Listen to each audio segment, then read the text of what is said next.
السلام عليكم ورحمة الله وبركاته. أعوذ بالله من الشيطان الرجيم. بسم الله الرحمن الرحيم.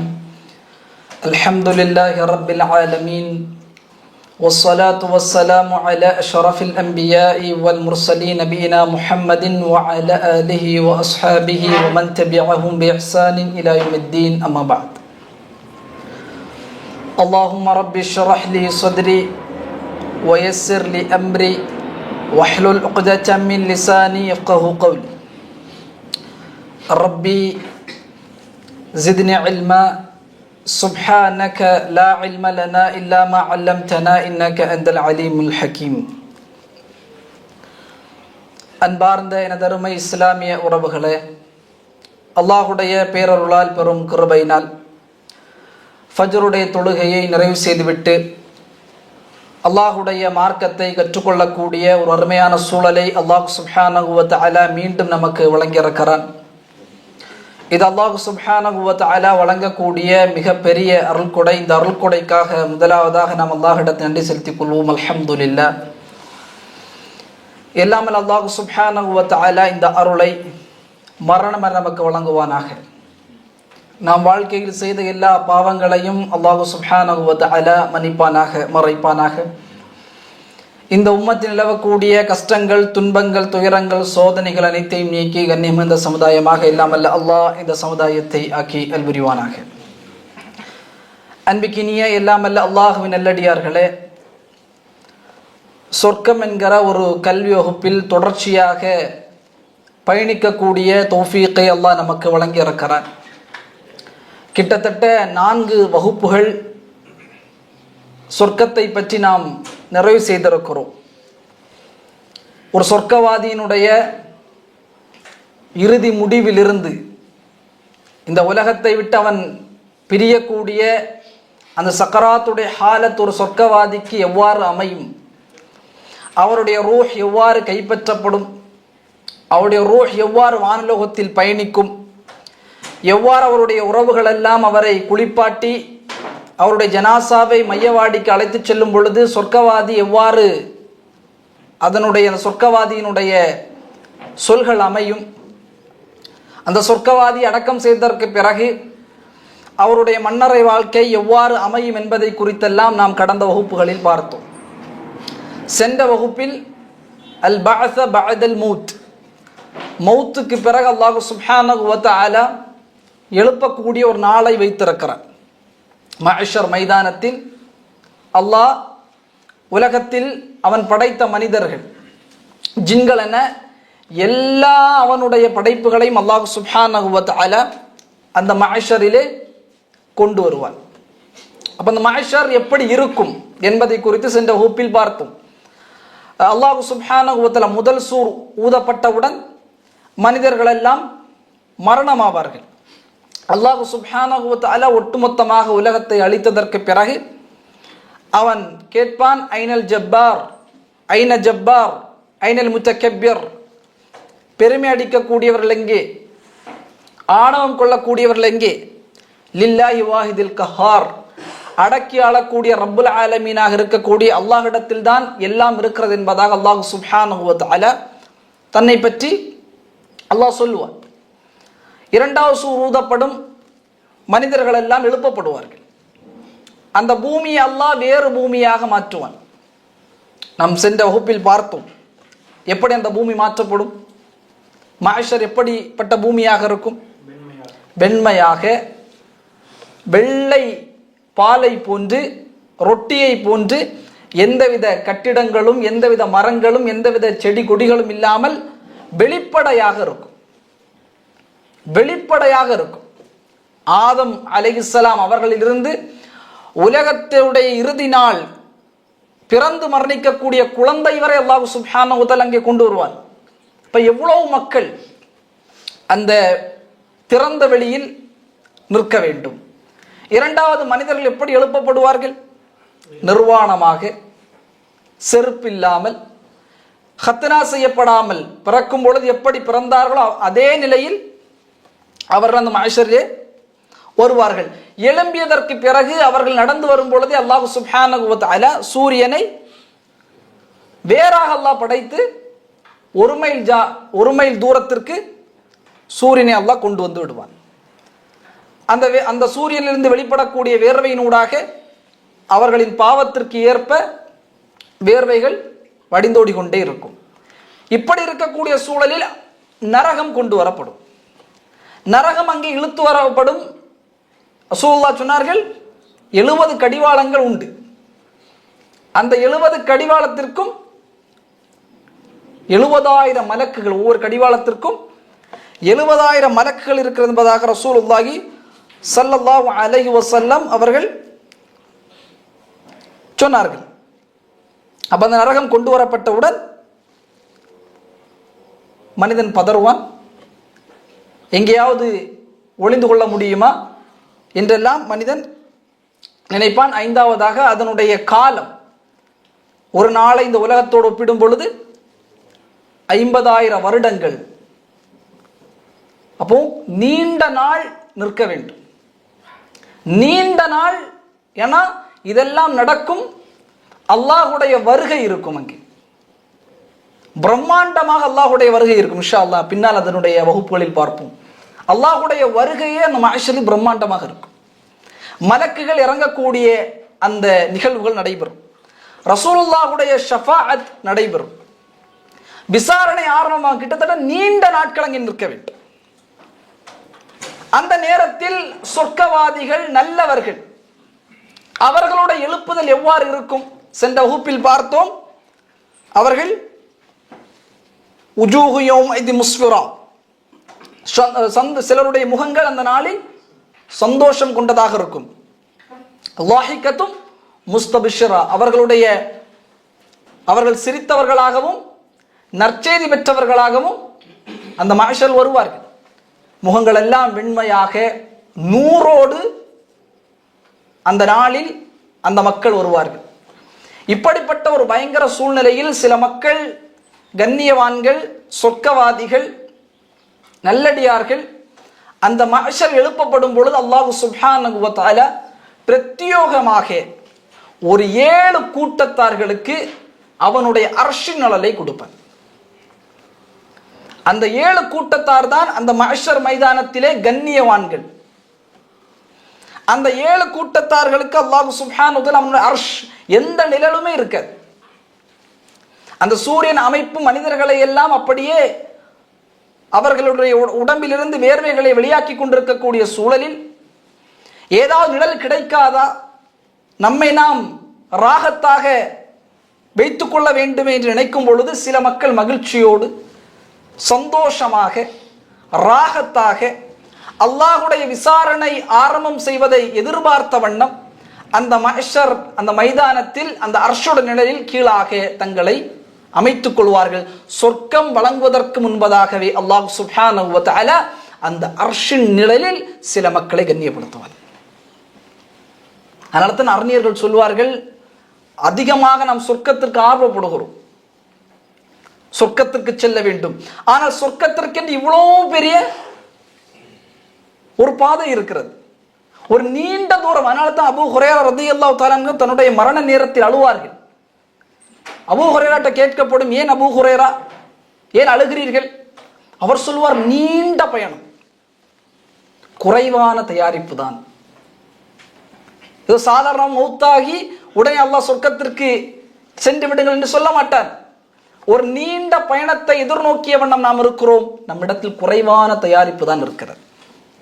அந்த மஹ்ஷரில் கண்ணியவான்கள், விஐபி, சிறந்த மக்கள் சந்தோஷமாக அந்த மஹ்ஷரில் இருக்கக்கூடிய 7 கூட்டத்தார்களை ரசூலுல்லாஹி ஸல்லல்லாஹு அலைஹி வஸல்லம் ஒரு ஹதீஸில் அடையாளப்படுத்தினார்கள். அதை நாம் படிக்க வேண்டும். அது சுமந்திருக்கிற தன்மைகளை நம்முடைய வாழ்க்கையில் கொண்டு வருவதற்கு முயற்சி செய்ய வேண்டும். ரசூலுல்லாஹி ஸல்லல்லாஹு அலைஹி வஸல்லம் சொன்னாங்க. இமாம் புகாரி அவர்கள் 1423வது செய்தியாக இந்த செய்தியை பதிவு செய்கிறார்கள். இமாம் முஸ்லிம் அவர்கள் 1031வது செய்தியாக இந்த செய்தியை பதிவு செய்கிறார்கள். ரசூலுல்லாஹி ஸல்லல்லாஹு அலைஹி வஸல்லம் சொன்னார்கள், சபஅத்துன் யுதில்லுஹுமுல்லாஹு ஃபீ தில்லிஹி யௌம லா தில்ல இல்லா தில்லு. அந்த நாளில் எந்த நிழலுமே இருக்காத அந்த நாளில் அல்லாஹ் சுப்ஹானஹு வ தஆலா அவனுடைய அர்ஷ் நிழலை 7 கூட்டத்தார்களுக்கு அல்லாஹ் வழங்குவான். அது அல்லாமல் வேறு எந்த நிழலுமே அந்த மஹ்ஷரிலே இருக்கவே இருக்காது. அதில் முதலாவது மனிதர், முதலாவது கூட்டத்தார், அவர் சுமந்திருக்கக்கூடிய தன்மைதான் ரசூலுல்லாஹி ஸல்லல்லாஹு அலைஹி வஸல்லம் சொன்னார்கள், அல் இமாமு அல் ஆதில், நேர்மையான தலைவர், நேர்மையான நீதியான தலைவர் என்பதாக ரசூலுல்லாஹி ஸல்லல்லாஹு அலைஹி வஸல்லம் முதல் கூட்டத்தாருடைய பண்பாக நமக்கு முன்னால் சொன்னார். நீதமான தலைவர் என்றால், நேர்மையான தலைவர் என்றால் பிரைம் மினிஸ்டரா, பிரசிடண்டா, அவர்கள் மட்டுமல்ல, ஆட்சியாளர்கள் மட்டுமல்ல, ஒரு குடும்ப தலைவன் அல் இமாம், ஒரு பள்ளிவாசலை நிர்வாகம் செய்யக்கூடிய அந்த குழு, அந்த ஜமாஅத், அதில் பயணிக்கக்கூடியவர்கள் அல் இமாம். இந்த உலகத்தில் நாம் பயணிக்கக்கூடிய நம்முடைய வேலை செய்கிறோம், அதில் நமக்கான பொறுப்புகளை கொடுக்குகிறார்கள். அந்த பொறுப்பை நாம் செய்கிறோம் என்று சொன்னால் அந்த பொறுப்பின் மீது நாம் அல் இமாமாக, தலைவராக சாட்டப்பட்டிருக்கிறோம். இந்த உலகத்தில் தலைமைத்துவம், பொறுப்பு என்பது மிக மிக முக்கியமான ஒன்று. அதில் நீதமாக நேர்மையாக நடக்கக்கூடியவர்களுக்கு அல்லாஹ் சுப்ஹானஹு வ தஆலா அர்ஷ் நிழலை கொடுப்பார். ரசூலுல்லாஹி ஸல்லல்லாஹு அலைஹி வஸல்லம் இமாம் புகாரி அவர்கள் 2554வது செய்தியாக இந்த செய்தியை பதிவு செய்கிறார்கள். ரசூலுல்லாஹ் சொல்கிறார்கள், குல்லுக்கும் ராஇன் ஃபமஸ்ஊலுன் அன் ரஅயத்திஹி, ஒவ்வொருவரும் பொறுப்புதாரிகள், நீங்கள் ஒவ்வொருவரும் பொறுப்புதாரிகள், உங்களுடைய பொறுப்பை குறித்து நாளை அல்லாஹ் சுப்ஹானஹு வ தஆலா விசாரணை செய்வார். இந்த பொறுப்பில் 5 விடயத்தை அறிஞர்கள் மிக முக்கியமாக சொல்வார்கள். மிக கவனமாக நமக்குடைய வாழ்க்கையில் எந்த பொறுப்புகள் வந்தாலும் கவனமாகவே நாம் இதனை கண்டுகொள்ள வேண்டும். அது எந்த பொறுப்பாக இருக்கட்டும், அந்த பொறுப்புக்கு இமாமாக நம்மை ஆக்குறார்கள் என்று சொன்னால் அதனுடைய ஹக்கை முழுமைப்படுத்துவதற்கு நாம் முயற்சி செய்ய வேண்டும். ஒரு பொறுப்பு வருகிறது என்றால் முதல் தன்மை என்பது அவருடைய உள்ளத்தில் இஹ்லாஸ் இருக்க வேண்டும். ஒரு அழைப்பு பணியில் நமக்கு பொறுப்பு கொடுப்பார்கள், அல்ல நம்முடைய ஜமாஅத்தில் நமக்கு பொறுப்பு கொடுப்பார்கள், அல்ல நம்முடைய வேலை பார்க்கக்கூடிய இடத்தில் நமக்கு பொறுப்புகளை கொடுப்பார்கள், நம்முடைய குடும்பத்தில் நமக்கு பொறுப்புகளை கொடுப்பார்கள். இத்தகைய நம்முடைய வாழ்க்கையில் பயணிக்கக்கூடியதிலே குழுவாக முடிவு செய்து நமக்கான பொறுப்புகளை நமக்கு கொடுத்தால் முதல் விடயம், இது அவருக்காக, இவருக்காக, இவர் பார்க்க வேண்டும், அவர் பார்க்க வேண்டும், இவருடைய அங்கீகாரம் வேண்டும், அவருடைய அங்கீகாரம் அல்ல, இஹ்லாஸாக அல்லாஹ்வுடைய அங்கீகாரத்திற்காக மட்டும் செய்ய வேண்டும். ஒரு பொறுப்பினுடைய ஒரு தலைமைத்துவத்தை பேணக்கூடியவர் பேண வேண்டிய மிக முக்கியமான ஒன்று. இரண்டாவதாக, பொறுப்புகள் என்பது அமானிதம். அந்த அமானிதத்தை ஒரு பொழுதும் நாம் மோசடி செய்யக்கூடாது. மூன்றாவதாக, அந்த பொறுப்புகளில் பயணிக்கும் பொழுது ஆலோசனைகளை அனுபவம் பெற்றவர்களிடத்திலிருந்து நாம் பெற்றுக்கொள்ள வேண்டும். நமக்கு பொறுப்பு இருக்கிறது, ஒரு பொறுப்புக்கு இமாமாக நம்மை ஆக்கியிருக்கிறார் என்று சொன்னால், தலைவராக ஆக்கியிருக்கிறார் என்று சொன்னால், மஷூரா செய்வதை மிக முக்கியமாக நமக்கு வழக்கமாக ஆக்கியிருக்க வேண்டும். நான்காவதாக, நமக்கு ஒரு பொறுப்பு கொடுத்தால் நம்மோடு பயணிக்கக்கூடியவர்கள் முன்னேறக்கூடிய வகையிலே நம்முடைய செயல்பாடுகளை அமைக்க வேண்டும். சுயநலத்திற்காக பொறுப்புகளை ஒரு பொழுதும் நாம் பயணிக்கக்கூடாது. சுயநலத்திற்காக பொறுப்புகள் பயன்படுத்தப்பட்டால் அல்லாஹ் பாதுகாக்க வேண்டும். நம்மோடு பயணிக்கக்கூடிய மக்களை பகடக்காயாக பயன்படுத்தி நம்முடைய பொறுப்பை தக்க வைப்பதும், நம்முடைய பொறுப்பை நாம் மெருகூட்டிக் கொள்வதும், நம்முடைய குடும்பத்தை உயர்த்துவதும் அந்த பொறுப்புக்கு செய்யக்கூடிய மிகப்பெரிய அநீதம். ஐந்தாவதாக, அல்லாஹ் சுப்ஹானஹு வ தஆலா இந்த பொறுப்புகளை குறித்து கேள்வி கேட்பான் என்கிற மனோநிலைமையிலே நம்மை நாம் வைத்துக் கொள்ள வேண்டும். அல்லாஹ் கேள்வி கேட்பான். அல்லாஹ் நிச்சயமாக கேள்வி. ரசூலுல்லாஹ் சொன்னார்கள், உங்களில் ஒவ்வொருவரும் பொறுப்புதாரிகள், உங்களுடைய பொறுப்பை குறித்து அல்லாஹ்விடத்தில் நீங்கள் விசாரிக்கப்படுவீர்கள். அதில் முதலாவது யார், எந்த பொறுப்பு, யார் விசாரிக்கப்படுவார்? தொடர்ச்சியாக ரசூலுல்லாஹி ஸல்லல்லாஹு அலைஹி வஸல்லம் சொன்னார்கள், அல் அமீரு அல்லதி அலன் நாஸி ராஇன் ஃபஹுவ மஸ்ஊலு அன்ஹும். ரசூலுல்லாஹி ஸல்லல்லாஹு அலைஹி வஸல்லம் சொன்னார்கள், மக்கள் மீது சாட்டப்பட்ட அதிகாரம் கொண்ட தலைவர் அந்த சமூகத்தினுடைய பொறுப்புதாரி. அவர் அந்த பொறுப்பை குறித்து அல்லாஹ்விடத்திலே விசாரிக்கப்படுவார். ரொம்ப முக்கியம். ஒரு ஜமாஅத் அல்லது ஒரு அழைப்பு மையம் அல்லது நாம் பயணிக்கக்கூடிய எதுவாக இருந்தாலும் நம்மை ஒரு தலைவராக ஒரு அமீராக நம்மை நியமித்தால் நாம் அல்லாஹ்வை பயந்து அதற்கான ஹக்குகளை முழுமைப்படுத்துவதற்கு முயற்சி செய்ய வேண்டும். அல்லாஹ் சுப்ஹானஹு வ தஆலா தலைமைத்துவ பண்பாக குர்ஆனில் ஒரு அழகிய நிகழ்வை அல்லாஹ் சுட்டிக்காட்டுகிறார். நபி சுலைமான் அலைஹிஸ்ஸலாத்து வஸ்ஸலாம் அவர்களினுடைய காலத்தில் சுலைமான் அலைஹிஸ்ஸலாம் அவர்களுக்கும் ஒரு எறும்புக்கும் மத்தியில் நடைபெற்ற ஒரு நிகழ்வை அல்லாஹ் தலைமைத்துவத்தை எடுக்கக்கூடியவர்களுக்கு மிக முக்கியமான ஒரு படிப்பினையாக அல்லாஹ் ஆக்குகிறார். சூரா நம்லினுடைய 18வது வசனம். நபி சுலைமான் அலைஹிஸ்ஸலாம் காலை விடியற்காலை தன்னுடைய படையோடு உலகம் முழுக்க சுற்றி வருவார்கள். அந்த நேரத்தில் ஹத்தா இதா அத்தவ் அலா வாதின் நம்ல், ஒரு எறும்பு கடக்கக்கூடிய பள்ளத்தாக்கை நபி சுலைமான் அலைஹிஸ்ஸலாத்து வஸ்ஸலாம் அவர்கள் கடக்க முயற்சி செய்கிறார்கள். அந்த நேரத்தில் அந்த எறும்பு கூட்டம் ஒன்று அந்த பள்ளத்தாக்கை கடக்குகிறது. ஒரு தலைமைத்துவ எறும்பு அமீர், அந்த எறும்பு கூட்டத்தை வழிநடத்தக்கூடிய அமீர் இதனை பார்க்குகிறது. ஒரு கூட்டம் படையோடு பள்ளத்தாக்கை கடக்கும். நம்முடைய சமூகத்தை நாம் எச்சரிக்கவில்லை என்றால் இந்த சமூகம் முழுக்க அழிந்துவிடும் என்று சொல்லி அந்த எறும்பு சொன்ன வார்த்தை அல்லாஹ் அழகான முறையிலே பதிவு செய்வான். காலத் நம்லத்துன், அந்த எறும்பு சொன்னது, யா அய்யுஹன் நம்லு துகுலு மசாகினக்கும், ஓ எறும்பு கூட்டமே, உங்களுடைய வீடுகளிலே உங்களுடைய பொந்துகளிலே நீங்கள் நுழைந்து கொள்ளுங்கள்.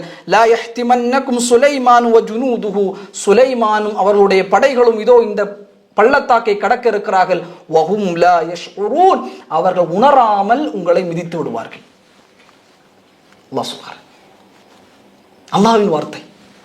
அந்த எறும்பு பேசிய வார்த்தை, அந்த எறும்பு தலைமைத்துவத்தை ஏற்ற எறும்பு தன்னை பாதுகாக்கவில்லை.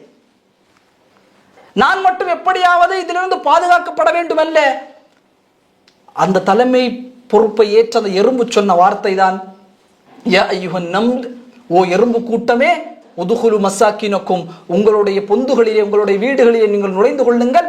லா யஹ்திமன்னகும் சுலைமான் வ ஜுனூதுஹு, சுலைமானும் அவருடைய படைகளும் இதோ இந்த பள்ளத்தாக்கை கடக்க இருக்கிறார்கள். வஹும் லா யஷ்உரூன், உணராமல் அவர்கள் உங்களை மிதித்து விடுவார்கள். அப்போ ஒரு அமீர், அவருக்கு கொடுக்கப்பட்ட பொறுப்பில் மிக முக்கியமான ஒன்று, தன்னோடு பயணிக்கக்கூடிய சமூகத்தை எச்சரிக்கையாக வைத்திருக்க வேண்டும், பாதுகாப்பாக வைத்திருக்க வேண்டும்.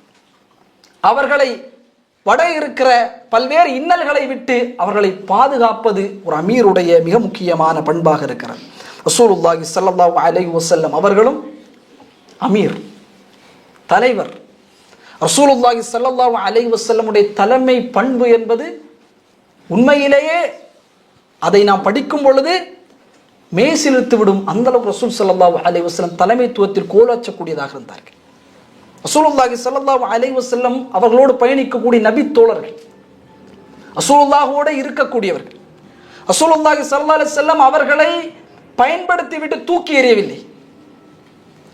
தாம் கொடுத்திருக்கக்கூடிய பொறுப்பு, இவர்களை வழிநடத்தக்கூடிய பொறுப்பு, எனவே ரசூலுல்லாஹி ஸல்லல்லாஹு அலைஹி வஸல்லம் தன்னுடைய பொறுப்புணர்ந்து பல்வேறு நிலைகளிலே சஹாபாக்கள், ஏழ்மையாக இருக்கக்கூடியவர்கள், வாய் திறந்து கேட்க மாட்டார்கள். எதுவும் காசு பணமோ அல்ல தங்களுடைய வாழ்வாதாரமோ எதுவும் வாய் திறந்து கேட்க முடியாமல் அல்லாஹ்வின் தூதரோடு இருக்கும் பொழுது சரியான முறை அல்லாஹ்வின் தூதர் தன் கீழ் பயணிக்கக்கூடிய அந்த நபித்தோழர்களுடைய அந்த கவலைகளை எல்லாம் ரசூலுல்லாஹி ஸல்லல்லாஹு அலைஹி வஸல்லம் மிக அழகாக அவர்கள் அதனை கண்டறிவார்கள். இமாம் புகாரி ரஹிமஹுல்லா அவர்கள் 2967வது செய்தியாக இந்த செய்தியை பதிவு செய்கிறார்கள். இமாம் முஸ்லிம் அவர்கள் 715வது செய்தியாக இந்த செய்தியை பதிவு செய்கிறார்கள். ரசூலுல்லாஹி ஸல்லல்லாஹு அலைஹி வஸல்லம் ஒரு முறை ஒரு போர்க்களத்துக்கு செல்கிறார். அந்த போர்க்களத்தில் ரசூலுல்லாஹுடைய ஒட்டகத்தை ரசூலுல்லாஹ் ஓட்டிவிட்டு சஹாபாக்களோடு செல்லும் பொழுது ஜாபிர் இப்னு அப்துல்லா ரலியல்லாஹு தஆலா ஜாபிர் ரலியல்லாஹு தஆலா ஒரு இளம் வாலிபர். உஹதுடைய போர்க்களத்தில் இவருடைய தந்தை ஷஹீதானார்.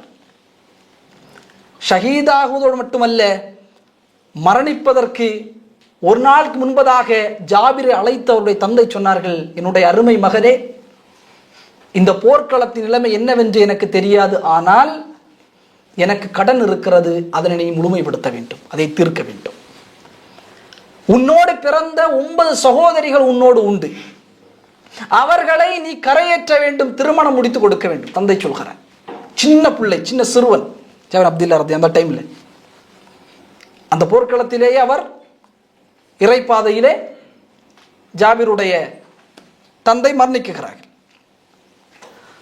அப்போ ஜாபிர் ரலியல்லாஹு அன்ஹு தன்னுடைய ஒட்டகத்தோடு ரசூலுல்லாஹுடைய பின்னாலே செல்கிறார்கள். கூட்டம் முன்னால் போகிற ஜாபிர் ரலியல்லாஹு அன்ஹு தாமதமாக வந்து கொண்டே இருக்கிறார்.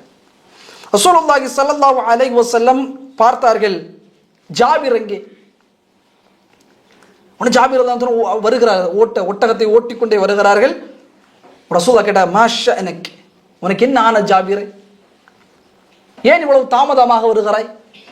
ரசூலுல்லாஹ் சொன்னாங்க, யா ரசூலல்லாஹ், என்னுடைய ஒட்டகம் இருக்கிறதே பலகீனமான நோஞ்சான ஒட்டகம், உங்களுடைய ஒட்டகத்தை போன்று, உங்களுடைய நபித்தோழர்களுடைய ஒட்டகத்தை போன்று வீரியம் கொண்ட ஒட்டகம் அல்ல, நான் பயணிக்கக்கூடிய ஒட்டகம் நோஞ்சான ஒட்டகம் என்று சொன்ன உடனே ரசூலுல்லாஹி ஸல்லல்லாஹு அலைஹி வஸல்லம் தன்னுடைய கையில் ஒரு குச்சியை எடுத்தார்கள், அதை எடுத்து அந்த ஒட்டகத்தை குத்தினார்கள். ஒட்டகம் அப்படியே கொஞ்சம் பலமாக மாறியது. சில ரிவாயத்தில் ரசூலுல்லாஹ் தன்னுடைய கரத்தால் அந்த ஒட்டகத்தினுடைய வயிற்றை அடிப்பார்கள், அந்த ஒட்டகம் அப்படியே ராகத்தாகிறது. ரசூலுல்லாஹோடையே அந்த ஒட்டகம் பயணிக்கிறது. ரசூலுல்லாஹ் கேட்கிறார்கள், இப்போ ஒட்டகம் எப்படி இருக்கு? அல்லாஹ்வின் தூதரே, ஒட்டகம் இப்பொழுது பரக்கத்தாக போகிறது. முஸ்லிமின் இந்த ரிவாயத்து வரும், பரக்கத்தாக, உங்களுடைய கரம் பட்டவுடன் பரக்கத்தாக ஒட்டகம் போகிறது. ரசூலுல்லாஹி ஸல்லல்லாஹு அலைஹி வஸல்லம் ஒரு தலைமை கேட்கிறார்கள் ஜாபிரை பார்த்து, ஜாபிரே, நீ திருமணம் முடித்து விட்டாயா? நீ திருமணம் முடித்து விட்டாயா? ஜாபிர் தான் சொன்னார்கள், நாம் யா ரசூலல்லாஹ், நான் திருமணம் முடித்திருக்கிறேன். ரசூலுல்லாஹ் கேட்டார்கள், கன்னி பெண்ணை திருமணம் முடித்திருக்கிறாயா அல்லது விதவையான பெண்ணை திருமணம் முடித்திருக்கிறாயா? யா ரசூலல்லாஹ், நான் விதவையான பெண்ணை திருமணம் முடித்திருக்கிறேன். ரசூலுல்லாஹி ஸல்லல்லாஹு அலைஹி வஸல்லம் சொன்னார்கள், ஏன் விதவையான பெண்? நீ ஒரு வாலிபர், அழகாக இருக்கிறாய், கன்னி பெண்ணை நீ திருமணம் முடித்தால் இருவரும் விளையாடுவதற்கு அது அழகாக இருக்கும் அல்லவா?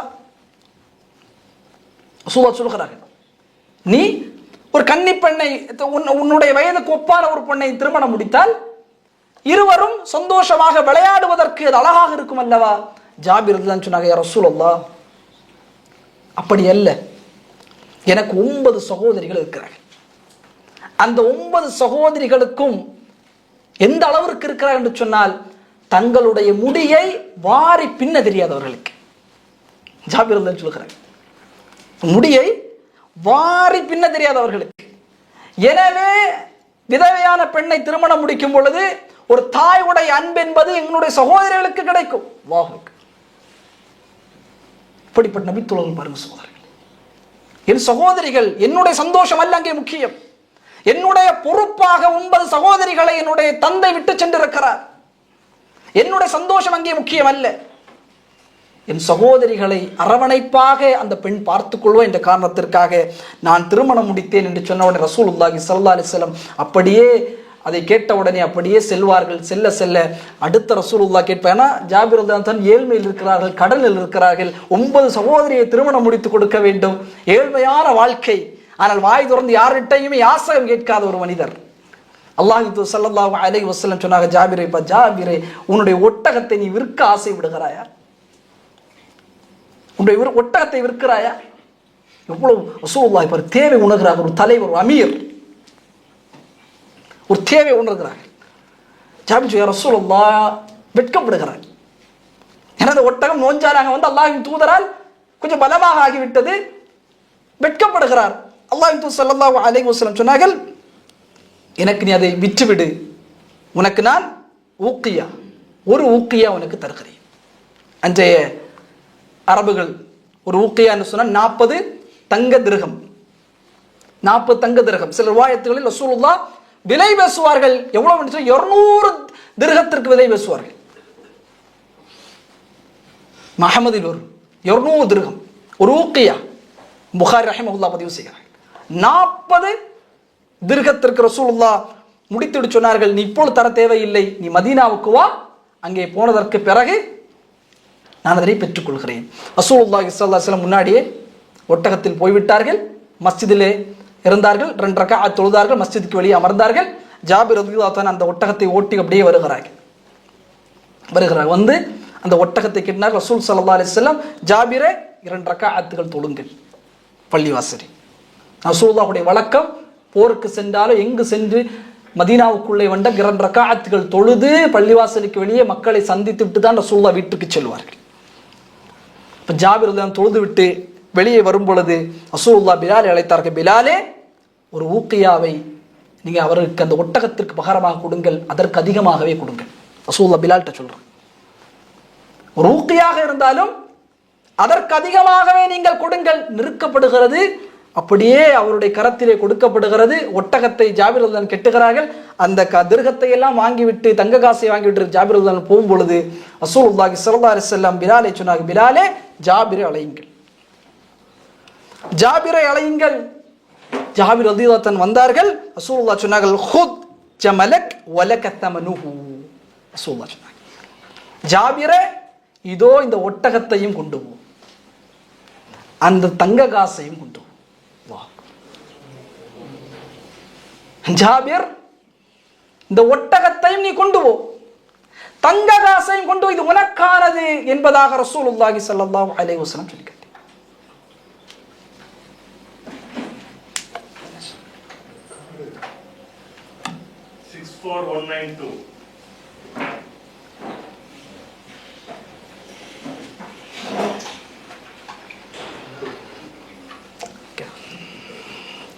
ரசூலுல்லாஹி ஸல்லல்லாஹு அலைஹி வஸல்லம் தன்னோடு பயணிக்கக்கூடிய நபித்தோழர்களை இன்றைக்கு நாம் பார்க்கிறோமா இல்லையா? தலைமைத்துவத்தில் நமக்கு என்ன பலன் கிடைக்கும் இவர்களை வைத்து நாம் எப்படி முன்னேறலாம் என்று பயணிக்கக்கூடிய இல்லாமல் ரஹிம ரப்பி தலைவர்களுக்கு மத்தியில் ரசூலுல்லாஹி ஸல்லல்லாஹு அலைஹி வஸல்லம் நபித்தோழர்கள் தன்னோடு பயணிக்க நிறைய நபித்தோழர் சொல்லலாம். ஜுலைபிப் ரலியல்லாஹு தஆலா அன் ரசூலுல்லாஹோட இருக்க குட்டையான நபித்தோழர். ரசூலுல்லாஹ் கேட்பார்கள், ஜுலைபை திருமணம் முடிக்க ஆசைப்படுகிறீர்களா? ரபீஅ ரலியல்லாஹு தஆலா அன் அவரிடத்தில் ரசூலுல்லாஹ் கேட்பார்கள், லபீத், உங்களுடைய முகம் சரியாக இல்லையே, திருமணம் முடிக்க ஆசைப்படுகிறீர்களா? நீங்கள் சொன்னால் நான் திருமணம் முடித்து வைக்கிறேன் என்பதாக ரசூலுல்லாஹி ஸல்லல்லாஹு அலைஹி வஸல்லம் பிறருடைய தேவைகள், தன் கீழே பயணிக்கக்கூடிய மக்கள் தேவைகளை ரசூல் ஸல்லல்லாஹு அலைஹி வஸல்லம் முழுமைப்படுத்தக்கூடியவர்களாக இருந்தார்கள். மிக முக்கியமான ஒன்று, ஒரு தலைமை, ஒரு அமீருக்கு தன்னுடைய சமூகத்தை குறித்த ஒரு எச்சரிக்கை இருக்க வேண்டும். எச்சரிக்கையாக தன்னுடைய சமூகம் எந்த வகையிலுமே வழிகட்டு விடக்கூடாது என்பதில் மிக முக்கியமான கவனம் செலுத்த வேண்டும். இரண்டாவதாக, தன்னோடு பயணிக்கக்கூடிய மக்களுடைய தேவைகளை பூர்த்தி செய்யக்கூடியவராக அவர் இருக்க வேண்டும். மூன்றாவதாக, உமர் இப்னு கத்தாப் ரலியல்லாஹு தஆலா அன் அமீருக்கு ரசூலுல்லாஹோடு பாடம் பயின்ற, ரசூலுல்லாஹ்விடம் கல்வி எடுத்துக்கொண்ட, நற்பண்புகளை கற்றுக்கொண்ட உமர் இப்னு கத்தாப் ரலியல்லாஹு தன்னுடைய அந்த ஹலீஃபாவுடைய ஆட்சி வரலாற்றை பாருங்கள். இரவு நேரமெல்லாம் உமர் ரலியல்லாஹு தன்னுடைய வேலை உறங்குவதல்ல, இரவு நேரமெல்லாம் அப்படியே பயணிப்பார்கள், வீதி எங்கும் பயணிப்பார்கள் மறைவாக. ஏதாவது குறைகள் இருக்கிறதா மக்களிடத்தில்? இப்போ ஒரு நாள் உமர் ரலியல்லாஹு தன்னுடைய காதுக்கு சில வீடுகளுடைய செய்திகள் வருகிறது, நம்முடைய வீட்டில் உணவில்லையே. ஒரு தாய் சொல்கிறார், உணவே இல்லையே நம்முடைய வீட்டில். மறுநாள் உமர் ரலியல்லாஹு தஆலா அவர்களே கோதுமை மூட்டை பைத்துல் மாலில் இருந்து கோதுமை மூட்டைகளை சுமந்து அந்த தேவையுடைய பெண்ணுடைய வீட்டுக்கு கொண்டு கொடுத்தார்கள். இப்படி பல்வேறு செய்திகளை நாம் சொல்லிக்கொண்டே போகலாம். ஒரு அமீருக்கு மிக முக்கியமாக இருக்க வேண்டிய தன்மை என்பது சமூகத்தை குறித்த கவலை, சமூகம் வழிகடாமல் இருக்க வேண்டும் என்கிற ஒரு கவலை அவருக்கு இருக்க வேண்டும். இரண்டாவது, பிறருடைய தன்னோடு பயணிக்கக்கூடிய, தன்னை சார்ந்து இருக்கக்கூடிய மக்களுக்கு உபகாரம் செய்யக்கூடியதாக அவர் இருக்க வேண்டும். இரண்டாவதாக ரசூலுல்லாஹி ஸல்லல்லாஹு அலைஹி வஸல்லம் இந்த ஹதீஸிலே தொடர்ச்சியாக சொன்னார்கள், அர்-ரஜுலு ராஇன் அலா அஹ்லி பைத்திஹி வ ஹுவ மஸ்ஊலுன் அன் ரஅயத்தி மஸ்ஊலு அன்ஹும். ஒரு குடும்ப ஆண், அவர் அவருடைய குடும்பத்திற்கு பொறுப்பாளர். அந்த பொறுப்பை குறித்து அல்லாஹ் விசாரணை செய்வார். ஒரு குடும்ப தலைவன், ஒரு கணவன் குடும்பத்திற்கான பொறுப்பாளி என்பதாக ரசூலுல்லாஹி ஸல்லல்லாஹு அலைஹி வஸல்லம் சொன்னார்கள். நான் ஏன் சொல்லுகிறேன் என்று சொன்னால், அல் இமாம் ஆதில் என்றால் தலைவர் மட்டுமல்ல, ஒரு குடும்ப தலைவர் அதற்குள்ளே வருவார். நம்முடைய குடும்பத்தை அல்லாஹ்வுடைய தூதர் எவ்வாறு இந்த உலகத்தில் ஒரு வாழ்க்கையை வாழச் சொன்னார்களோ அதை போல நாம் வாழும் பொழுது இன்ஷா அல்லாஹ் அந்த தரத்தில் நாம் வருவோம். ரசூலுல்லாஹி ஸல்லல்லாஹு அலைஹி வஸல்லம் ஒரு கடுமையான எச்சரிக்கையை சொன்னார்கள். குடும்ப தலைவன் கேவலமாக மாறினால், ஒரு குடும்ப தலைவன் தன்னுடைய குடும்பத்தில் அசிங்கங்களும் ஆபாசங்களும் அதனை பரவுவதை அவன் பார்க்காமல் இருந்தார் என்று சொன்னால், ரசூலுல்லாஹி ஸல்லல்லாஹு அலைஹி வஸல்லம் சொன்னாங்க. இமாம் நஸை அவர்கள் 2562வது செய்தியாக இந்த செய்தியை பதிவு செய்கிறார். இமாம் அல்பானி ரஹிமஹுல்லாஹ் இந்த செய்தியை ஹசனுடைய தரத்திலே கொண்டு வருகிறார். ரசூலுல்லாஹி ஸல்லல்லாஹு அலைஹி வஸல்லம் சொன்னாங்க, தலாத்தத்துன், மூன்று கூட்டம், லா யன்துருல்லாஹு அஸ்ஸ வஜல்ல இலைஹிம் யௌமல் கியாமா, மூன்று கூட்டத்தார்களை அல்லாஹ் நாளை மறுமையில் பார்க்க மாட்டான். மறுமையில் அல்லாஹ்வே அவர்கள் பார்க்கவே மாட்டார்கள். ஏன்னா அல்லாஹ் விசாரணை செய்வதற்கு அல்லாஹ் அழைப்பான். இந்த மக்கள் யார்? ஈமான் கொண்ட மக்கள். ஏன்னா காஃபிர்லாம் பார்க்க முடியாது, காஃபிர் எல்லாம் டைரக்டாக அரக்கம். ஆனா இவர்கள் ஈமான் கொண்ட மக்கள். இந்த மக்களை அல்லாஹ் பார்க்க. அதனால தான் மறுமையிலே மிக கடுமையான விஷயம் அல்லாஹ்வுடைய சந்திப்பை விட்டு நாம் தடுக்கப்படுவது. கல்ல இன்னஹும் அர்-ரப்பிஹிம் யௌமஇதில் லமஹ்ஜூபூன். சில மக்கள் அல்லாஹ்வை சந்திப்பதை விட்டு தடுக்கப்படுவார்கள் மறுமை நாளில். அதில் ரசூலுல்லாஹ் சொன்னாங்க, மூன்று பேர். அதில் ஒருவர் தன்னுடைய பெற்றோர்களுக்கு நோவினை செய்யக்கூடியவன். இந்த உலகத்தில் வாழும் பொழுது பெற்றோர்களுக்கு நோவினை செய்தவன், அவர்களை கஷ்டப்படுத்தியவன், அவர்களுடைய மன பதுவாக்களை அவன் வாங்கியவன், நிச்சயமாக அல்லாஹ்விடத்தில் நாளை மறுமையில் அல்லாஹ்வை பார்க்க முடியாது, சந்திக்க முடியாது. இந்த உலகத்தில் பெற்றோர்களை கஷ்டப்படுத்தியவன், வார்த்தைகளாலும் செயல்களாலும் பெற்றோர்களை கஷ்டப்படுத்தியவன் அல்லாஹ்வை பார்க்க முடியாது. இரண்டாவது, ஒரு பெண், அவளுடைய தோற்றம் ஆணுக்கு ஒப்பாக இருக்கும். அவளுடைய முடி ஆண் ஒப்பாக இருக்கும், அவளுடைய நடத்தை ஆணுக்கு ஒப்பாக இருக்கும், அவளுடைய உடல் அமைப்புகள் ஆணுக்கு ஒப்பாக மாறுவாள். இவளை அல்லாஹ் சுப்ஹானஹு வ தஆலா பார்க்க மாட்டான். நீங்க பார்க்கிறோமா இல்லையா? ஆண்களை போல முடி வைப்பதும், ஆண்களை போல ஆடை அணிவதும், ஆண்களை போல தங்களுடைய செயல்பாடுகள், தங்களுடைய உடல் அமைப்பை ஆக்கிக் கொள்வது இந்த எத்தனையோ பெண்கள் வருகிறார்கள். அப்ப இத்தகைய ஒரு முஃமினான பெண் இத்தகைய செயல்பாடுகளை செய்வோம் காலமெல்லாம் அல்லாஹ் நாளை மறுமையில் பார்க்க மாட்டான். மூன்றாவது ரசூலுல்லாஹ் சொன்னார்கள், அத்தயூஸ், குடும்ப தலைவன். அவன் யார்? குடும்ப தலைவன். ஏன்? தன்னுடைய குடும்பம் அசிங்கத்திலும் ஹராம்களிலும் திளைக்கும் பொழுது அதை அனுமதித்து பார்த்தும் பார்க்காமல் இருக்கக்கூடியவன். தன்னுடைய குடும்பம் அசிங்கங்களும் ஆபாசங்களும் இருக்கும் பொழுது, அல்லாஹ் தடுத்த விடயத்தை செய்யும் பொழுது, அது ஹிஜாபாக இருக்கலாம் அல்லது எதுவாக வேண்டுமானால் இருக்கலாம், அதையெல்லாம் ஹராமான நிலைகளில் செயல்பாடுகளில் அந்த குடும்பம் இருக்கும் பொழுது அதை அனுமதித்து செல்லக்கூடிய குடும்ப தலைவன் நாளை மறுமையில் அல்லாஹ் பார்க்க மாட்டான். நம் நாசிர் அல்பானி ரஹிமஹுல்லாஹ் சொல்வார்கள், நாளை மறுமை இழிவானவன் இவன். நீங்க சொல்கிறோமா இல்லையா? குடும்ப தலைவன் சொல்கிறான், என்னுடைய மகளுக்கு நான் ஃப்ரெண்ட்லி, அவள் லவ் பண்ணால் பிரச்சனை இல்லை. என்னுடைய மகள் லவ் பண்றாள், அவள் அந்த பையனோடு பேசிக்கொண்டு தான் இருக்கிறாள், அதனால் நான் அதில் அக்செப்ட் செய்வேன். நான் இந்த ஜெனரேஷன் உள்ள ஃபாதர். அல்லாஹு அக்பர். என்னுடைய மனைவி என்னுடைய நண்பர்களோடு பேசுவார். சொல்றாங்க இல்லையா? என்னுடைய நண்பர்கள் எல்லாம் என்னுடைய மனைவியோட எல்லாம் பேசுவார்கள். சகஜம் தான். மனைவியை கொண்டு நண்பர்களிடத்திலே அறிமுகப்படுத்துகிறார், இதான் என்னுடைய மனைவி. அல்லாஹு அக்பர். மகரம் பேணப்படுவது இல்லாமல் இன்றைய சூழ்நிலையில் பார்க்கிறோம்.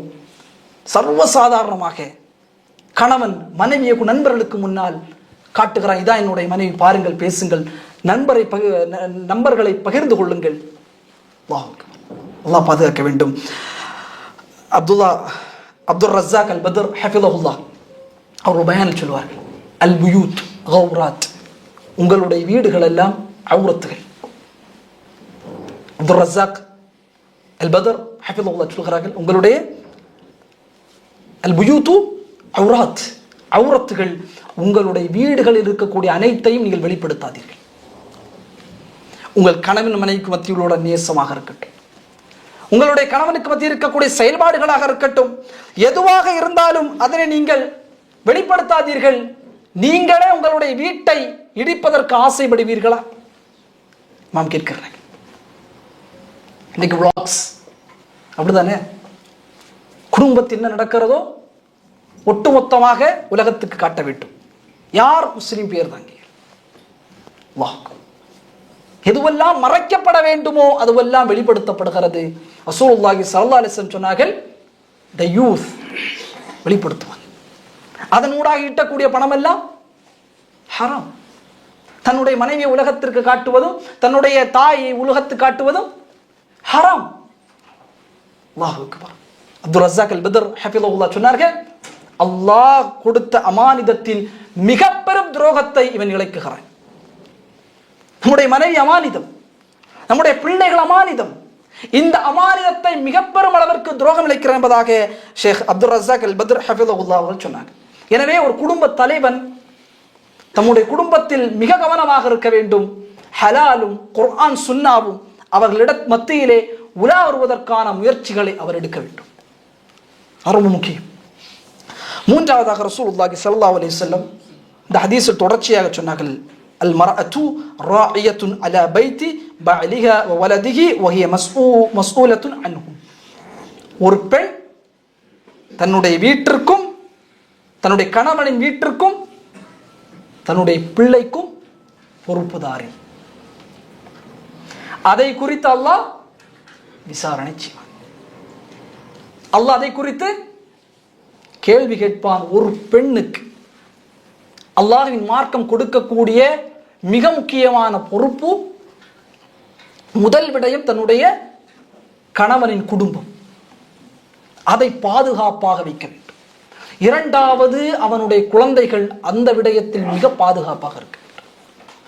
ஒரு குடும்பத்தை அழகான முறையில் கொண்டு போவதற்கான மிக முக்கியமான அடித்தளம் என்பது பெண்கள்.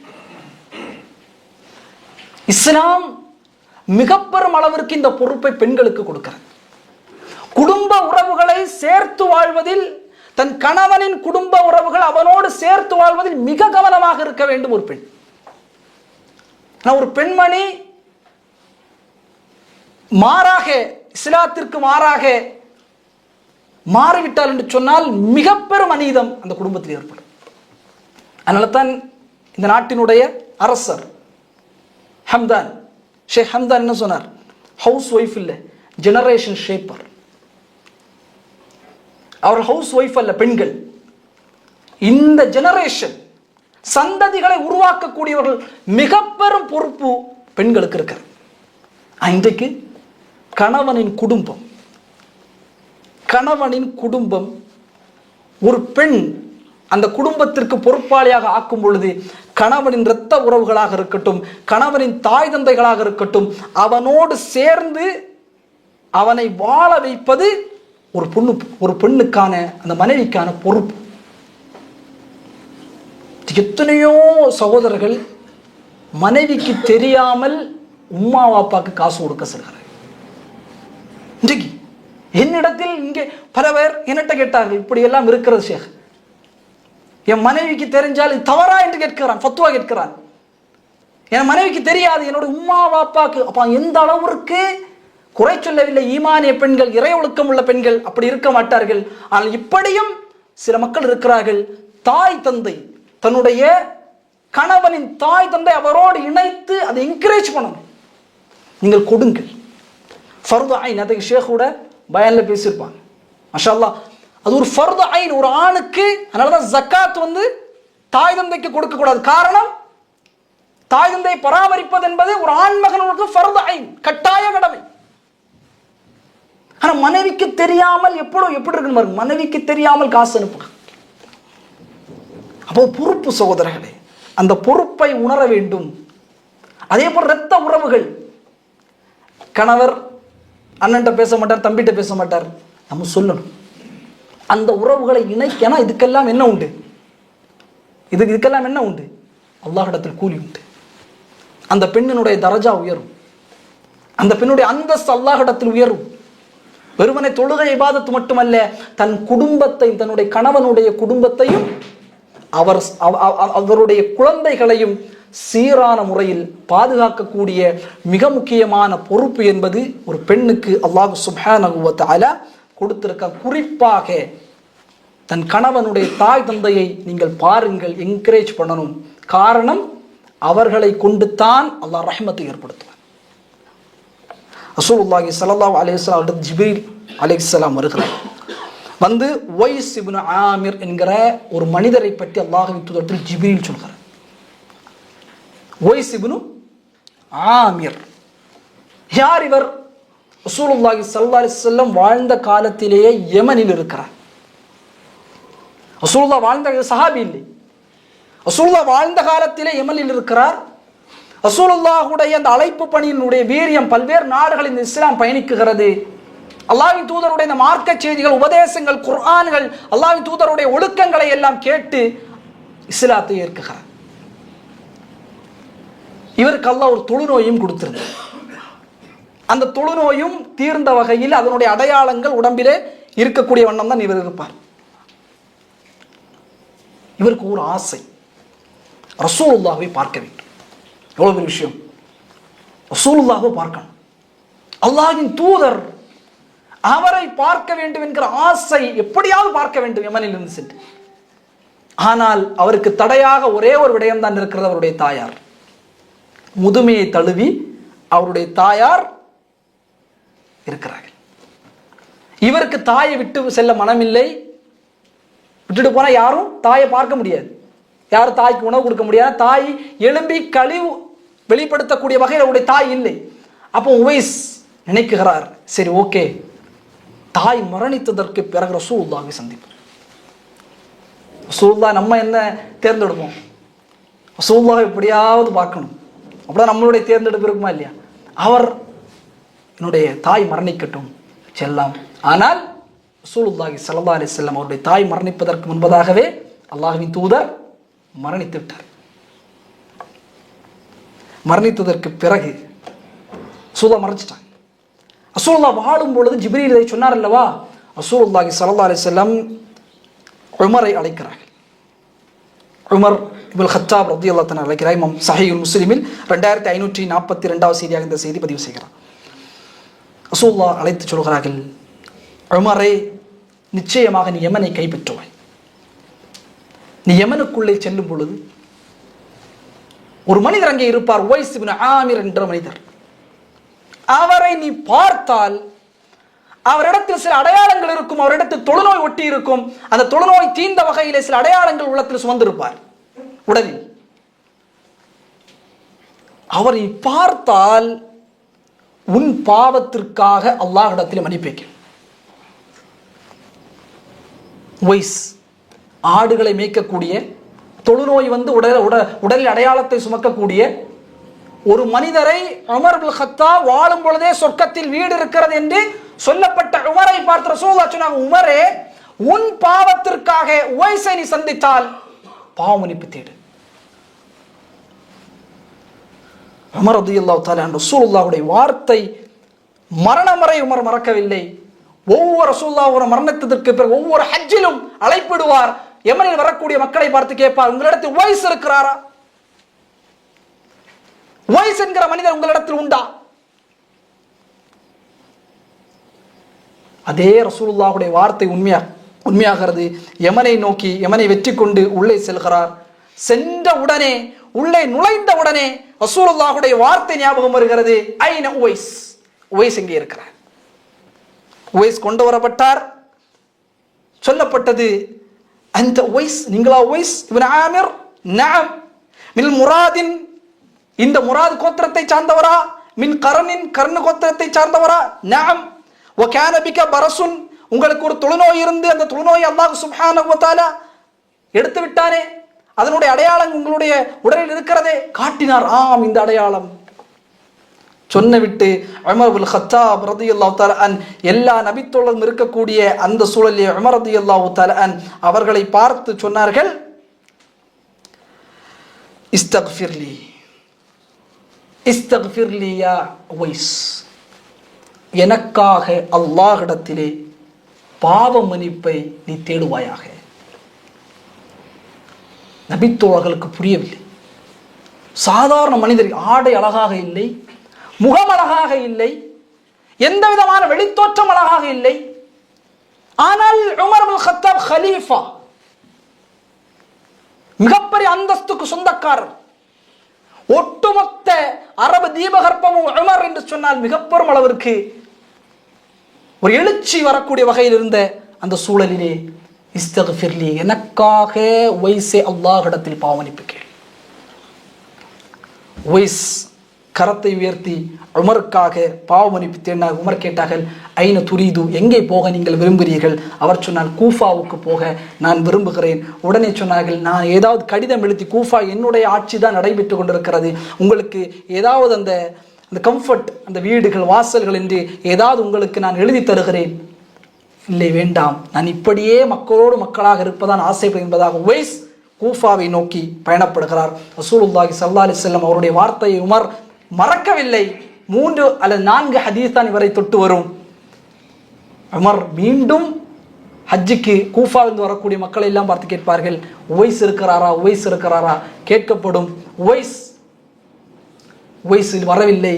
ஆனால் உவைஸ் கூஃபாவில் இருக்கிறார் என்று சொல்லப்பட்ட உடனே சொல்லுவார்கள், அல்லாஹ்வின் தூதர் சொன்னார்கள், உவைஸ் சத்தியம் செய்தால் அல்லாஹ் ஏற்றுக்கொள்வான், உவைஸ் பாவமன்னிப்பு தேடினால் அல்லாஹ் அந்த பாவத்தை மன்னிப்பான் என்று சொன்ன உடனே ஹஜ்ஜிக்கு வந்த மக்கள் அப்படியே அதை கேட்ட உடனே கூஃபாவுக்கு ஹஜ்ஜை முடித்து செல்கிறார்கள். உவைஸை பார்க்கிறார்கள். உவைஸே, எங்களுக்காக அல்லாஹ்விடத்திலே பாவமன்னிப்பு தேடுங்கள். உவைஸ் பயன்படுத்திய வார்த்தையை பாருங்கள். சுப்ஹான் அல்லாஹ். உவைஸ் சொன்னார், அந்த அஹ்தது அஹ்த பிஸஃபரின் சாலிஹின், நீங்கள் தான் எனக்கு துஆ செய்யணும். நீங்கள் மக்கா என்கிற ஒரு புனித பூமி ஹஜ்ஜை முடித்து வந்துவிட்டு சாதாரண ஆடு மேய்க்கக்கூடிய என்னிடத்தில் துஆ செய்ய சொல்கிறீர்களே, ஏன்? உடனே கேட்டாங்க உவைஸ், லகீத் உமர், உமரை பார்த்தீர்களா? ஆம், உமரை பார்த்தோம் என்று சொன்ன உடனே உவைஸ் இப்னு ஆமிர் அவர் அல்லாஹ்விடத்தில் பாவமன்னிப்பு தேடினார்கள். ஒட்டுமொத்த அறிஞர்களும், ஜும்ஹூருல் உலமா, ஒட்டுமொத்த அறிஞர்களும் இந்த அந்தஸ்து உவைஸ் இப்னு ஆமிருக்கு கொடுக்கப்பட்டது அனைத்துமே தன்னுடைய தாய்க்கு பணிவிடை செய்த காரணத்தால் தான்.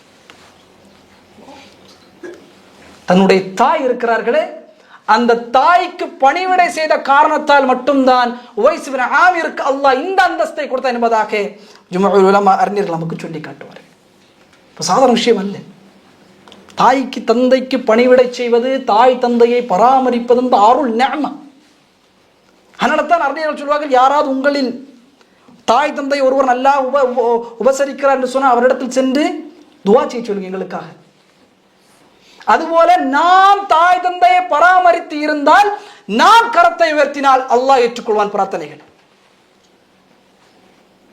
விஷயம் சகோதரர்கள், இப்ப பெற்றோர்கள், அதனால ஒரு பெண்ணுக்கு தான் அது கடமை. ஒரு பெண் அதற்கான ஒரு முயற்சிகளை அவர் எடுக்க வேண்டும்.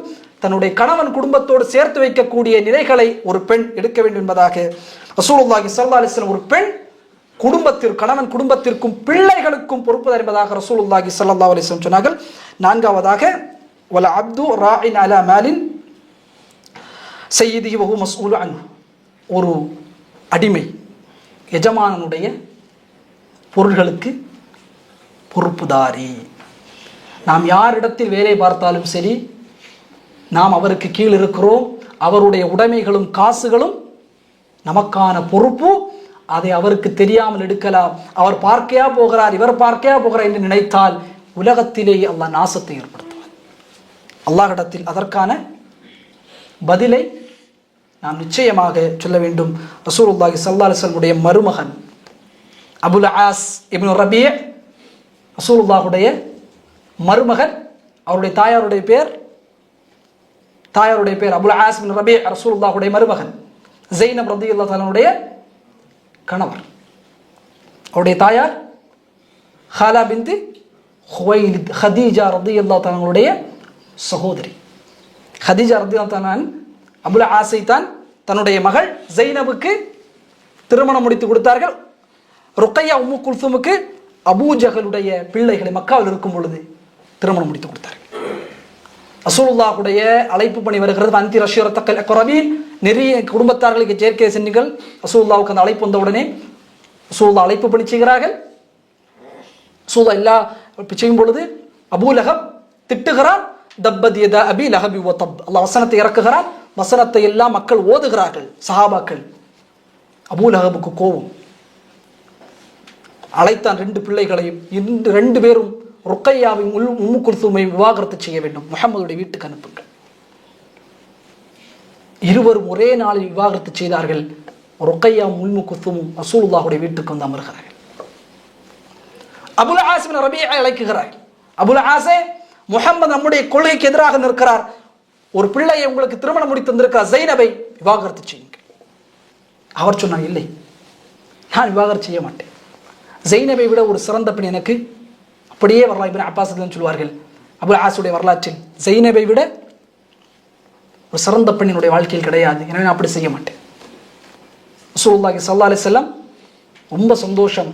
அபுல் ஆஸ், ஏன்னா இவரை ஏன் சொல்கிறேன், இவர் ஒரு நீதமானவர், நேர்மையானவர், வாக்குறுதியை முழுமைப்படுத்தக்கூடியவர். ஹிஜ்ரத்துடைய நிலை வருகிறது. ரசூலுல்லாஹ்ட்ட உம்மு குல்சூம், ருக்கையா, ஃபாத்திமா மூவரையும் ரசூலுல்லாஹ் அழைத்து ஹிஜ்ரத்திற்காக அனுப்பி வைக்கிறார்கள். ஜைனப் வருகிறார். ரசூலுல்லாஹ் சொன்னார்கள், ஜைனப் கேட்கிறார், அல்லாஹ்வின் தூதரே, என்னுடைய தந்தையே, உங்களுடைய கணவரோடு நீங்கள் இருந்து கொள்ளுங்கள். ஏன்னா வசனம் அதுவரை இறங்கவில்லை. நீங்கள் முஷ்ரிக்குகளை திருமணம் முடிக்கக்கூட, அவரோடு வாழக்கூடாது என்பது அந்த நேரத்தில் வசனமாக இறக்கப்படவில்லை. ரசூலுல்லாஹ் அனுமதித்தார்கள். ஜைனபும் அபுல் ஆஸ் பின் ரபீஆ 2 பேரும், அபுல் ஆஸ் காஃபிராக இருக்கிறார், வாழ்ந்து கொண்டிருக்கிறார். பத்ருடைய போர்க்களம், ஹிஜ்ரி 2 போர்க்களம் வெற்றி பெறுகிறார்கள். யார்? முஸ்லிம் படை. அந்த படையில் வலுக்கட்டாயமாக அபுல் ஆஸ் பின் ரபீஆ ரலியல்லாஹு தஆலா அவர்கள் பங்கு கொண்டு கைதியாக பிடிக்கப்படுகிறார். கைதியாக பிடிக்கப்படுகிற இமாம் அபூ தாவூத் அவர்கள் 2692 செய்தியாக இந்த செய்தியை பதிவு செய்கிறார். நாஸ்ருல் அல்பானி ரஹிமஹுல்லாஹ் இந்த செய்தியை ஹசனுடைய தரத்திலே கொண்டு வருகிறார். அப்போ ரசூலுல்லாஹ் மஷூரா எல்லாம் செய்கிறார்கள். சிறைவாசிகளை எல்லாம், சிறை பிடித்தவர்களை எல்லாம் விடுதலை செய்ய வேண்டும். சிறை பிடித்தவர்களை விடுதலை செய்யும். என்ன செய்யலாம்? ஃபிதா என்பதாக சொல்வார்கள். தெண்ட காசு, காசு காசு கொடுத்து அவர்களை விடுங்கள். அல்லது யாராவது இல்மு படித்திருப்பார்கள், அந்த இல்மை கற்றுக் கொடுக்கக்கூடிய காரணத்தால் அவர்களை விடுதலை செய்யுங்கள். மக்காவுக்கு இந்த செய்தி போகிறது. ஆயிஷா ரலியல்லாஹு தஆலா சொல்கிறார்கள், அந்த நாளில் மக்காவிலிருந்து மக்கள் எல்லாம் காசுகளை பத்ரை நோக்கி அனுப்பும் பொழுது ஜைனப் ரலியல்லாஹு தஆலாவுக்கு செய்தி வருகிறது, என்னுடைய கணவர் அபுல் ஆஸ் என்னுடைய தந்தையுடைய அந்த போர்க்களத்தில் பத்ரில் சிறைபிடிக்கப்பட்டிருக்கிறார், எதுவும் இல்லை, கணவனை மீட்க வேண்டும். தன்னுடைய கழுத்தில் போடப்பட்டிருந்த அவருடைய தாயார் ஹதீஜா ரலியல்லாஹு தஆலா அவருடைய மாலை உண்டு, கழுத்தாணி ஒரு மாலை, அந்த மாலையை கலற்றி கொடுக்கிறார்கள். என்னுடைய தந்தை இடத்தில் தான் நீங்கள் கொடுக்க வேண்டும், வேற யார்கிட்டையும் நீங்க கொடுக்க கூடாது, தந்தை இடத்தில் கொடுக்க வேண்டும். பத்ரை நோக்கி அந்த மனிதர் வருகிறார். பத்ர்ல சந்தோஷம், ஏன்னா பத்ர் வெற்றி, முதல் போர்க்களம், மாஷாஅல்லாஹ் வெற்றி. அல்லாஹ்வுடைய உதவியை கண்ணுக்கு முன்னால் பார்த்து சஹாபாக்கள் சந்தோஷத்தில் இருக்கும்போது ரசூலுல்லாஹி ஸல்லல்லாஹு அலைஹி வஸல்லம் கரத்தில் அப்படியே கொண்டு அந்த கழுத்தாணியை கொடுக்கிறார்கள். ரசூலுல்லாஹ் அப்படியே கரத்தில் வாங்கியவுடன் சந்தோஷமாக இருந்த அந்த மைதானத்தில் ஒரு அழுகை குரல் வருகிறது. அல்லாஹ்வின் தூதர் பார்த்து சொன்னார்கள், இந்த மாலை என்னுடைய மனைவி ஹதீஜா ரலியல்லாஹு தஆலாவுடைய மாலை, என்னுடைய மனைவி ஹதீஜாவுடைய கழுத்தை அழகு பார்த்த மாலை. திருமணம் முடிந்து முதலிரவுக்கு செல்லும் பொழுது ஜைனப் ரலியல்லாஹு தஆலா அவருடைய கழுத்தில் என்னுடைய மனைவி போட்ட மாலை என்பதாக ரசூலுல்லாஹ் கரத்தில் வைத்து, உடனே ரசூலுல்லாஹ் செய்த வேலை, ஒரு அமீர் தன்னுடைய நபித்தோழர்களை அழைத்து சொன்னார், நபித்தோழர்களே, இந்த மாலையையும் அபுல் ஆஸையும் விடுதலை செய்ய வேண்டும், என்ன செய்வது என்று கேட்டவுடன், நாமியா ரசூலுல்லாஹ், நீங்கள் விடுதலை செய்யுங்கள், உங்களுடைய விருப்பம் என்பதாக சொன்ன உடனே அபுல் ஆஸை அழைத்தார்கள். அழைத்து அந்த மாலையை கொடுத்து சொன்னார்கள், என்னுடைய மனைவி, என்னுடைய மகளோடு நீங்கள் வாழ்வது இனிமேல் உகந்தது அல்ல, எனவே என்னுடைய மகளை நீங்கள் மீண்டும் மதீனாவுக்கு அனுப்பிவிட வேண்டும். அல்லாஹ் வசனத்தை இறக்கிவிட்டான். அபுல் ஆஸ் அதை கேட்டான். கேட்டுவிட்டு நேரடியாக ரசூலுல்லாஹ் ஒரு நபித்தோழரையும் கூட அனுப்புகிறார். மக்காவுக்கு போகிறாங்க, அந்த மாலையை கொடுக்குறாங்க. அபுல் ஆஸ் எந்த இதுவும் சொல்லவில்லை, உங்களுடைய தந்தை இப்படி சொன்னார், அனுப்பி விடுகிறார். அபுல் ஆஸ் எந்த கோபம் இல்லை. அதனால தான் அபுல் ஆஸுடைய வரலாறு மாஷா அல்லாஹ் ஒரு வாக்குறுதி. கோபங்கள், ஒரு போர்க்களத்தை சந்தித்திருக்கிறோம். முஹம்மதை உன்னுடைய மகள் தானே ஜெய்னப், நான் என்ன செய்கிறேன் என்று பாருங்கள் இல்லை. அல்லாஹ்வின் தூதரிடத்தில் வாக்கு கொடுத்தார்கள். காஃபிராக இருந்த நிலையிலும் கூட அந்த வாக்கை முழுமைப்படுத்தி மீண்டும் ஜெய்னபை மதீனாவுக்கு அழைத்தார்கள். இது அல்ல செய்தி. அபுல் ஆஸ் ஒரு வியாபார குழு பயணத்திற்காக இமாம் பைஹகி ரஹிமஹுல்லாஹ் இந்த செய்தியை பதிவு செய்கிறார்கள். 18,891 செய்தியாக ஷாமை நோக்கி, மக்காவில் உள்ள செல்வந்தர்களுடைய எல்லா பொருட்களையும் வாங்கி ஷாமை நோக்கி வியாபாரத்துக்கு அபுல் ஆஸ் இருக்கிறார்.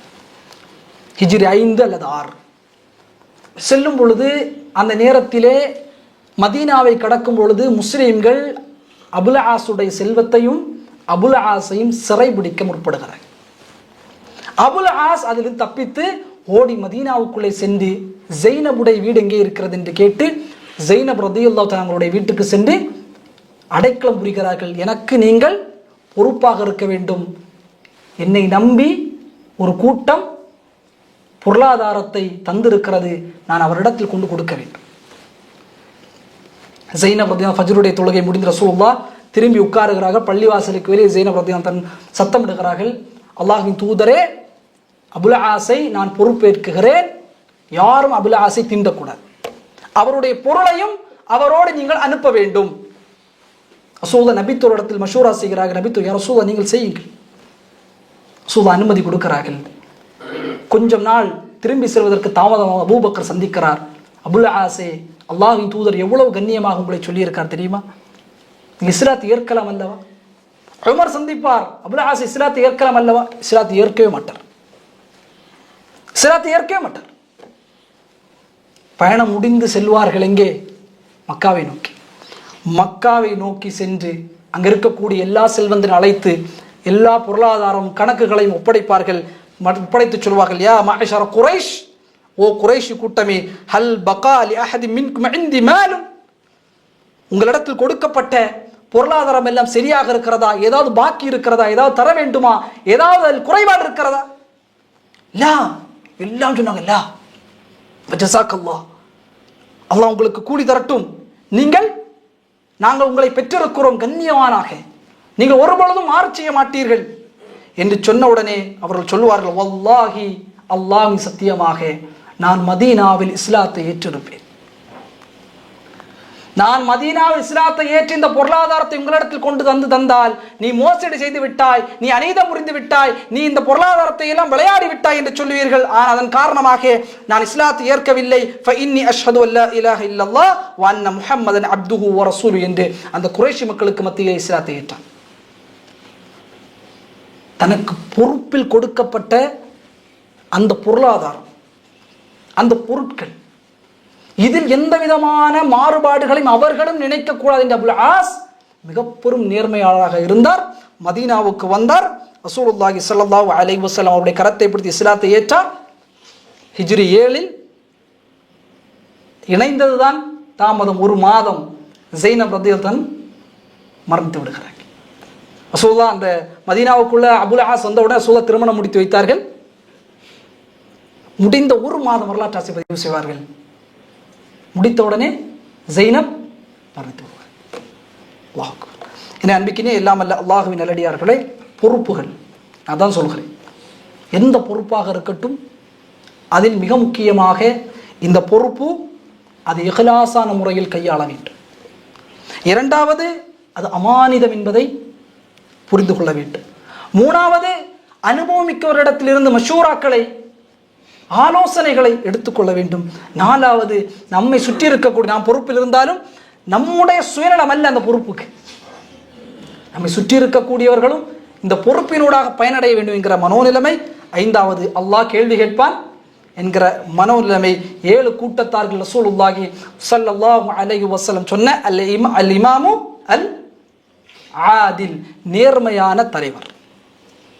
நேர்மையான தலைவருக்கு அல்லாஹ் சுப்ஹானஹு வ தஆலா அர்ஷ் நிழலை கொடுப்பான். ரசூலுல்லாஹி ஸல்லல்லாஹு அலைஹி வஸல்லம் சொன்னார்கள், ஒரு அமீர், ஒரு தலைவர் சமூகத்திற்கான பொறுப்பாளி, ஒரு குடும்ப தலைவன் குடும்பத்திற்கான பொறுப்பாளி, ஒரு குடும்ப தலைவி தன்னுடைய கணவனுடைய குடும்பத்திற்கும் அவருடைய குழந்தைகளுக்கான பொறுப்பாளி. 4வது, ஒரு எஜமானுடைய பொருட்களுக்கு அடிமை பொறுப்பாளி.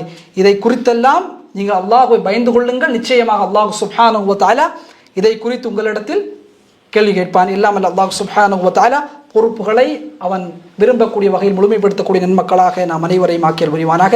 இல்லாமல் அல்லாஹ் சுப்ஹானஹு வ தஆலா இல்மை பல்லுள்ள இல்மாக நாம் ஆக்கியல் புரிவானாக. இன்ஷா அல்லாஹ் அடுத்த அமர்வில் அல்லாஹ் நாடினால் அந்த 6 இன்னும் 6 பாக்கி இருக்கு. அந்த 6ஐ இன்ஷா அல்லாஹ் எடுத்துட்டு அதற்கு பிறகு அல்லாஹுடைய வருகை ஒரு பிரம்மாண்டமாக அல்லாஹ் வருவான் மஹ்ஷரில். அதற்கு பிறகு நபியுடைய ஷஃபாஅத், அந்த ஷஃபாஅத்திற்கு பிறகு கூட்டங்கள் பிரிக்கப்படும். சாபிகூன் அஸ்ஸாபிகூன், அஸ்ஹாபுல் யமீன், அஸ்ஹாபுஷ் ஷிமால்.